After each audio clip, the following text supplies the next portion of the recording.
আজকে আমাদের বিধানসভার শপথ গ্রহণ অনুষ্ঠান দেখছিলাম। তো সেখানে আমাদের মুসলিম এমএলএদের ভিতরে অনেক এমএলএ আজকে শপথ নিল। তো এটা খুশির সংবাদ। এই এমএলএদের ভিতরে অনেকে ধর্মপরায়ণ না, তবুও তারা শপথ নেওয়ার সময় সরাসরি আল্লাহর নাম নিয়েই শপথ নিলেন। সেই হিম্মতটুকু তাদের দেখলাম। কিন্তু এই মুসলিম এমএলএদের ভিতরে যিনি নিজেকে ধর্মপরায়ণ মনে করেন সবথেকে বেশি, তো তাকে সরাসরি আল্লাহর নাম নিয়ে শপথ করার হিম্মত দেখলাম না। এবং তিনি সৃষ্টিকর্তার নাম নিয়েই শপথ করলেন।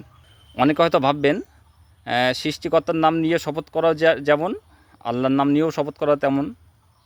তাদেরকে একটা কথাই বলি, তোমরা জিমিনি কিংবা গুগল কিংবা চ্যাট জিপিটি যেখানেও সার্চ করে দেখতে পারেন যে একজন মুসলিম ব্যক্তির পক্ষে আল্লাহর নাম নিয়ে শপথ করা উত্তম না সৃষ্টিকর্তার নাম নিয়ে শপথ করা উত্তম।